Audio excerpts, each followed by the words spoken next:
alikuwa na Roho Mtakatifu. Kwa hivyo pia sisi kama watoto wa Mungu tunapokuwa na Roho Mtakatifu, anatuongoza, tunafanya mambo mengi ambayo tunaona ya kwamba hatungeweza kuyafanya, lakini kwa sababu tumepewa hiyo nguvu, tunafanya mambo mengine ambayo tuliona ya kwamba hatungeweza kufanya.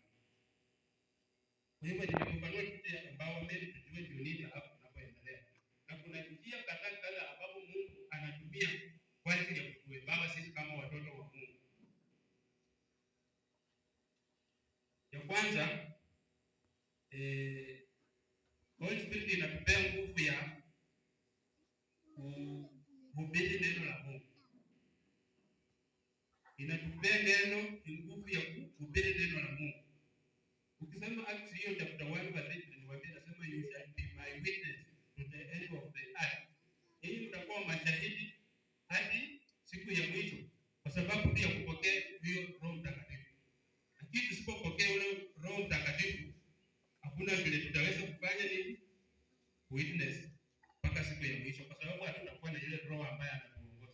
Kwa hivyo kitu cha kwanza ambacho Roho Mtakatifu anatuempower sisi ama anatutia nguvu sisi, ni anatutia nguvu ili tuwe na nguvu ya kufanya nini?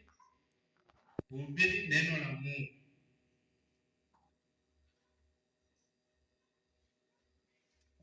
Ya pili, anatupea nguvu ya kuishi maisha matakatifu. Huyo Roho Mtakatifu anatupea nguvu ya kuishi maisha matakatifu. Ukisoma Warumi 8:13 inatuambia by the Spirit, if by the Spirit you put to death the deeds of body, you will live. Tukitupa mbali matendo yetu ya mwili, na kwamba tutaishi. Kwa hivyo inatupea nguvu ya kuwa watakatifu. Tunaachana na mambo ambayo ya kimwili, mambo ambayo yanachukiza Mungu, tunaachana nayo.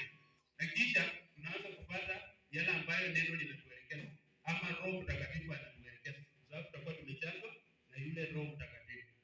Kwa hivyo lengo namba 2 ambayo nimewaambia ni kwamba Roho Mtakatifu anatujaza nguvu ya kuweza kuishi maisha ambayo ni matakatifu, ambapo tunapoona neno ambalo ni mbaya hatutaitenda, tutaenda kando na lile mbaya, kwa sababu Roho Mtakatifu atakwambia hii unafanya ni mbaya na unafanya yale ambayo ni mazuri.